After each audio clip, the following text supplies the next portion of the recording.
Hey everyone, and welcome back to Kaylin Bowman. Be fiercely authentic, live your truth.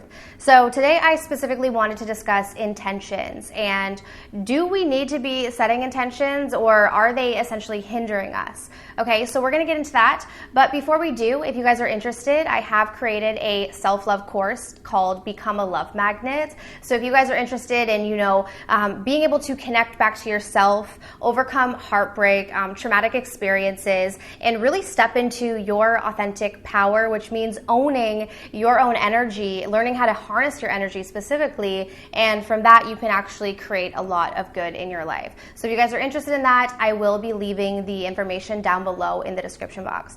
But let's talk about intentions, right? So, when we're discussing intentions, what we're really talking about is deciding, right? Using our conscious mind to decide what it is that we want to create, what it is that we want to draw into our experience. Because as we know, by the law of attraction, we're always creating, right? Whether we know it or not. So the thoughts that we're thinking and the emotions that we're emitting on a dominant basis is what's drawing experiences to us. What happens is, and what we've learned through many processes and law of attraction coaches, is to set intentions. Now, I am someone who does believe in setting intentions, okay? So I want to say that. However, what I've noticed is that setting intentions, if not done in the proper way, can actually set us back and can keep us stuck, all right? It also prevents us from really being present in the moment. So I'm going to explain what I mean by this. So if we set an intention and we say that I want to have this job. Okay, so I'm setting this intention. It's like there's a specific job that, I saw a listing for, and it's this one job, right? And we get so fixated on it has to be this one job when we set that intention. Then what happens is we become so fixated on it having to be that one job that we're so narrow-minded to all of the other possibilities around us, right?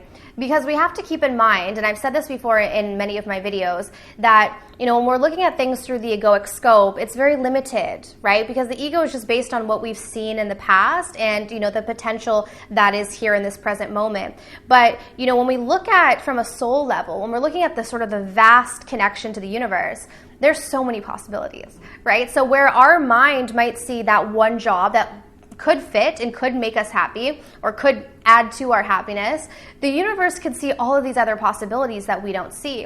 So sometimes when we set an intention and we don't allow ourselves to open up to other possibilities, we can actually limit ourselves from all of that potential. And oftentimes too, when we become so, narrow focused on it having to be this one way or it having to be at this specific time, we also just add a lot of resistance in the process and oftentimes don't make that happen because we're putting so much pressure and so much attachment on one specific outcome. Okay.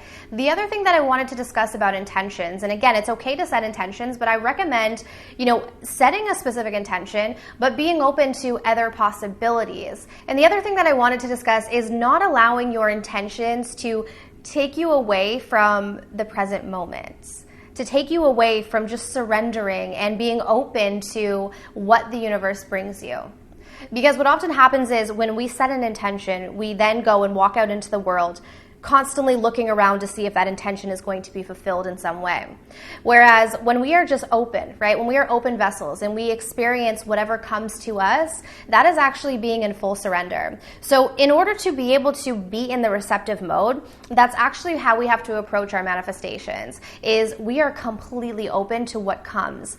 And, I don't know if it was Eckhart Tolle, but I'm pretty sure it was Eckhart Tolle, where he said, accept everything in this moment as if you had chosen it. Right? So be open to everything that's coming to you, good and bad, right? Because when we're in surrender, we're accepting it all. We're allowing it all to pass through us. But, meanwhile, we may have an intention of something we want to create, but we can't allow this to take us away from the present moment of experiencing what is coming forth, right? Because in every moment, we are exactly where we need to be. And in every moment, there's an experience there for us. There's a lesson there for us.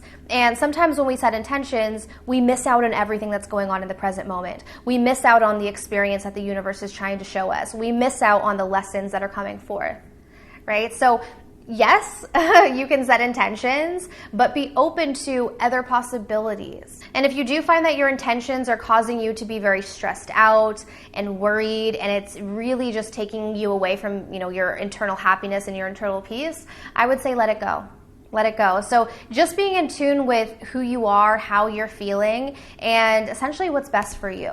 Okay, so even when you watch any of these videos, it's always about what feels right for you. So I truly, truly hope that this video was helpful for you today. If it was, be sure to give me a thumbs up, go down below, subscribe, hit the bell to get my notifications. And if you guys are interested in any of my online courses or guided meditations, the information will be down below in the description box. All right, but I'm sending you absolute love and light, and I'll see you guys very soon. Take care.